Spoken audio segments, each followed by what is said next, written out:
profe, compañeros. En esta oportunidad nos toca exponer el segundo trabajo correspondiente a la parte de imperios. A nosotros nos tocó el imperio griego, así que bueno, a continuación vamos a estar trabajando sobre el mismo. Yo soy Serrat Nicolás y el resto del grupo está conformado por Germán Nicolás, Luciano Caro y Sáez Alex. Bueno, como una primera parte o introducción, cabe aclarar que vamos a mencionar aspectos políticos, económicos, sociales, culturales, todo lo que es religión, educación, y por sobre todas las cosas, y haciendo foco en lo más importante y lo que más nos interesa, que es la actividad física, cómo se veía, cómo era, cómo se tomaba, para quiénes, de la época. Bueno, vamos a empezar hablando de la línea del tiempo para saber más o menos en qué época estamos de la historia. Vamos a comenzar hablando de la prehistoria, que va a ser el comienzo de esta línea del tiempo, que empieza del año 3.500.000 a.C. y finaliza en el año 3.500 a.C. En esta época se puede ver el Paleolítico y el Neolítico, donde el Paleolítico empieza en el año 2.500.000 a.C. y el Neolítico en el año 7.000 a.C. Después tenemos la Edad Antigua, que comienza en el año 3.500 a.C. y finaliza en el año 476 después de Cristo. Acá podemos ver dos imperios, que son el Imperio Griego y el Imperio Romano. El Imperio Griego comienza en el año 2700 a.C. y finaliza en el 146 a.C.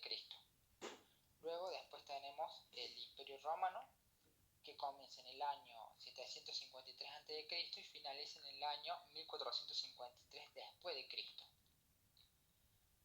Luego de esto tenemos la Edad Media, que va desde el año 476 después de Cristo hasta el año 1453 después de Cristo. En esta edad vemos que está en la etapa temprana, la alta y la baja.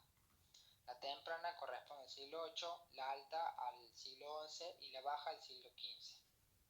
Luego de la Edad Media tenemos la Edad Moderna, que va desde 1453 después de Cristo hasta 1789, que es donde se produce la ya famosa Revolución Francesa. En esta edad es el fin de las grandes monarquías. Luego de esta edad está la edad contemporánea, que es la última, que va desde 1789 hasta el día de hoy. ¿Cómo y cuándo?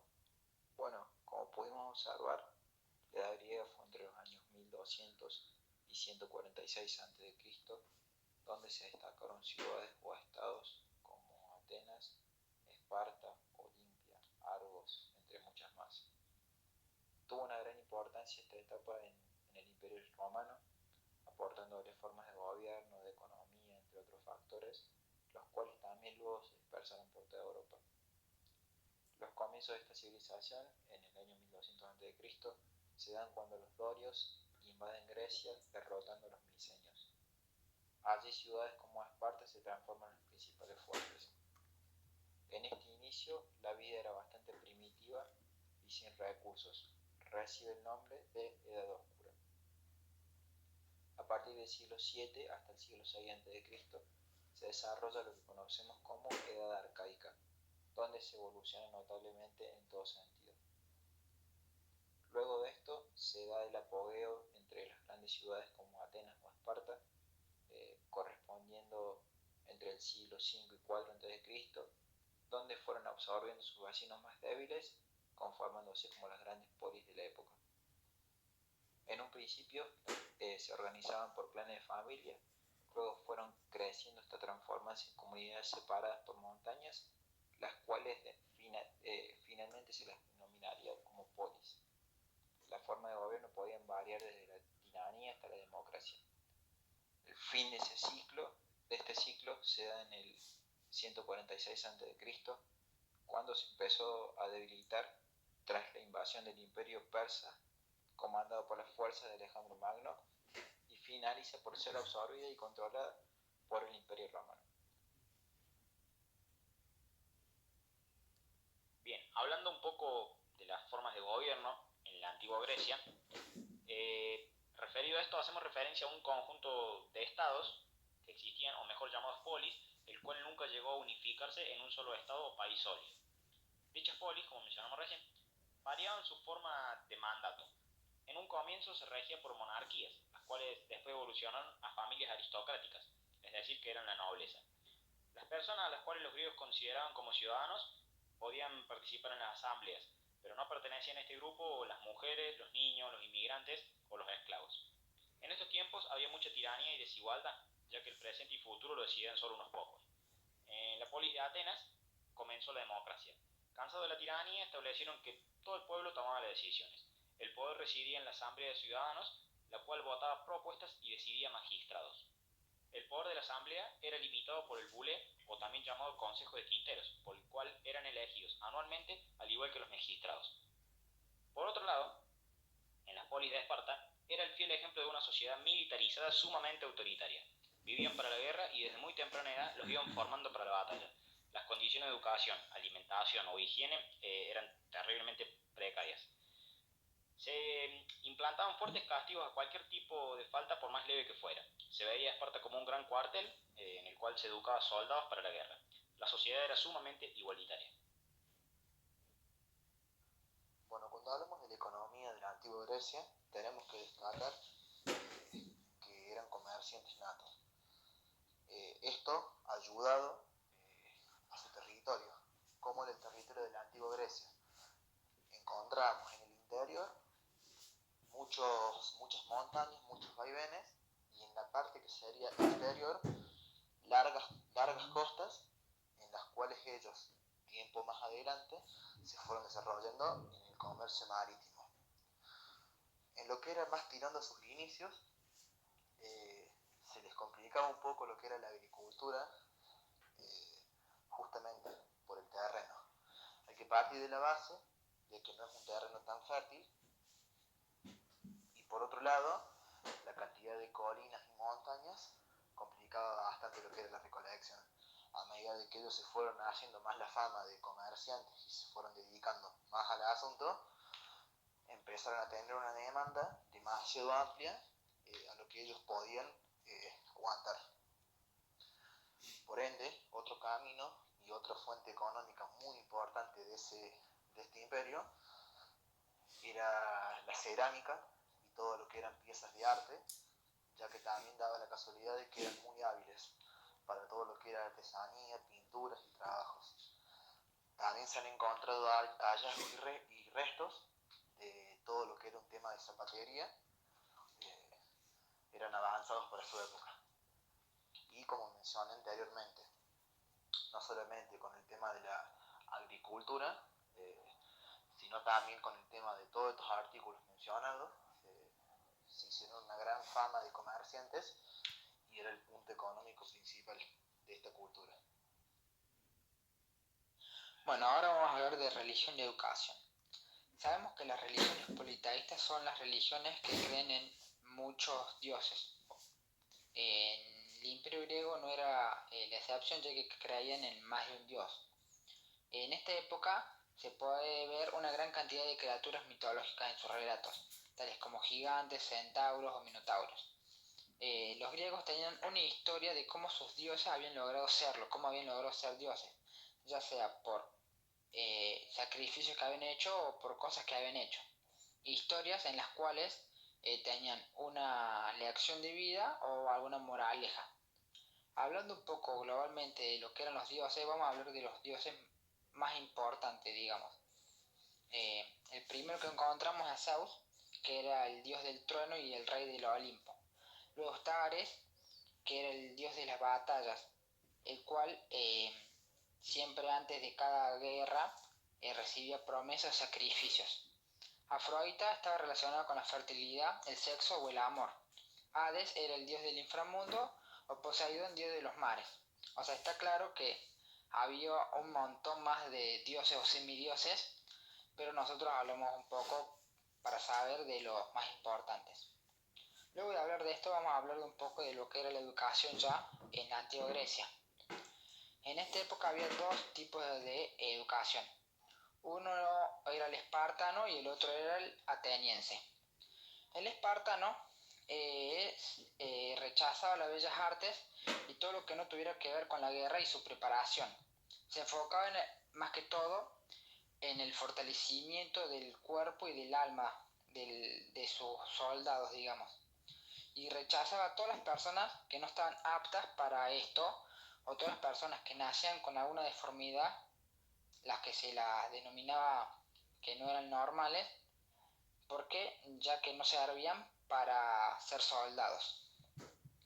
Ya después, el otro tipo de educación que había era la ateniense, que nada que ver con el espartano, ya que era una educación que se empezaba a desarrollar desde los 7 años, encomendada por un pedagogo, donde era una educación civilizada enfocada en las ciencias y en la filosofía. Se estudiaba y se valoraba más que todas las bellas artes o la arquitectura. Muchos de los avances que se dieron en este momento son políticos, filosóficos, pedagógicos, matemáticos y geométricos. En esta época se enseñaba más que todo a pensar de una forma reflexiva y se cuestionaba la cotidianidad y el por qué sí. O sea, en este momento se creaba un pensamiento crítico. En cuanto a hitos y logros de la antigua Grecia, vamos a mencionar 4 factores fundamentales. Primero, la filosofía, y en este campo podemos nombrar la obra de muchos personajes importantes, como lo fue Sócrates, a quien se le debe el conocido método de la mayéutica, que consiste en valerse del diálogo para obtener el conocimiento. Además, podemos encontrar ideas filosóficas de dos alumnos reconocidos de Sócrates, como lo fueron Aristóteles y Platón. Segundo, en cuanto a la política, Grecia se destacó por crear un sistema de gobierno que llegó a conocerse como democracia. Esta forma de gobierno resultó ventajosa y le permitió progresar en muchos sentidos. Hasta el día de hoy es una de las formas de gobierno más utilizadas en el mundo gracias a los griegos. Siguiendo con los hitos y los logros de la antigua Grecia, encontramos dentro de esto a la arquitectura, en la cual en este aspecto dejó un legado de estilos arquitectónicos importantes. Entre estos estilos podemos mencionar 3: el dórico, el jónico y el corintio.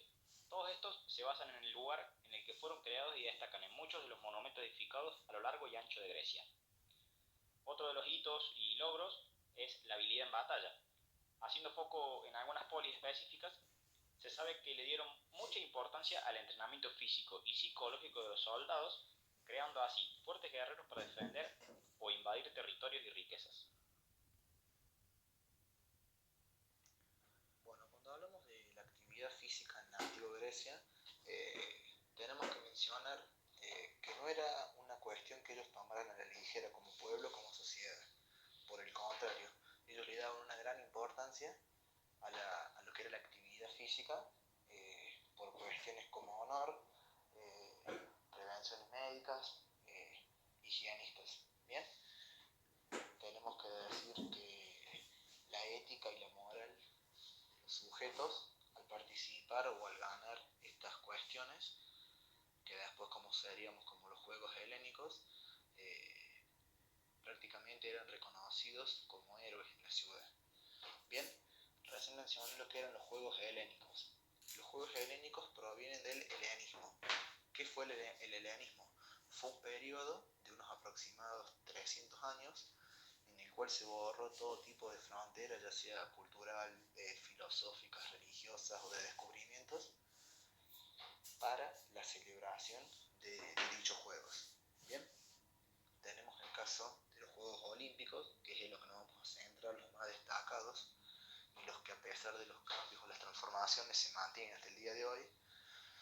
Los Juegos Olímpicos se daban en la ciudad de Olimpia o en la polis de Olimpia, para ser más específico. Hacían honor al dios Zeus, el dios principal de la mitología griega. Pero también podemos encontrar los Juegos Píticos, en honor al dios Apolos, realizados en Delfos, o los Juegos Neménicos, realizados al dios Hércules. También teníamos los Juegos Ítmicos, realizados en honor al dios Poseidón. Nuestra investigación se basa más que todo en los primeros Juegos Olímpicos que se dieron en el mundo, ya que siguen vigentes hasta hoy en día y siguen siendo de gran valor. Antes que nada, vamos a explicar qué es lo que era la tregua sagrada. La tregua sagrada era un acuerdo para garantizar la paz entre las polis, ya que lo que se buscaba era adorar a los dioses. Los primeros Juegos Olímpicos se dieron en el año 776 a.C., que fue una iniciativa del rey Ifito de Élida. Esta celebración se da cada 4 años en verano. Ya para el año 472 a.C. se fue consolidando estos juegos y se empezaron a acercar para participar las polis cercanas. Ya en el año 394 a.C. fue la última edición de estos Juegos Olímpicos antiguos, luego de que el emperador romano Teodosio suspendió la siguiente edición. Decisión que siguió reafirmándose, digamos, por los siguientes emperadores. Ya los Juegos Olímpicos modernos se retomaron en el año 1896 después de Cristo en Atenas. En la antigua Grecia, los Juegos Olímpicos se celebraban en 5 días, los cuales se realizaban sacrificios, ritos y se celebraba en honor a Zeus. Una costumbre que se sigue dando de esa época hasta hoy es la costumbre de prender la llama olímpica, la cual en esa época la prendía el vencedor de la primera prueba. Los vencedores olímpicos eran considerados una especie de héroes en la sociedad y competían completamente desnudos, untados en aceite de oliva. El premio si vencían era una corona de laurel que tuvo diferentes variaciones y la más significativa se da en el año 1960, cuando se empezó a dar medallas de oro, plata y bronce. En un inicio no había equipos y cada uno competía individualmente representando a su ciudad. El único requisito era ser ciudadano griego y no haber cometido delitos. A continuación detallaremos cómo se desarrollaban las actividades en los 5 días de festejo. En el día 1 se daba la inauguración con solemnidades religiosas en el templo de Zeus. Se efectuaban sacrificios de animales siendo catalogados como sacrificios divinos. Los atletas pronunciaban el juramento de ser libres, de pura raza helénica sin haber cometido nunca crímenes ni actos sacrilegios. Se dan a conocer los competidores y jueces y cómo las reglas se aplicaban. En el día 2 se daban las carreras a pie, lucha, boxeo, pancracio y carreras a caballo para jóvenes.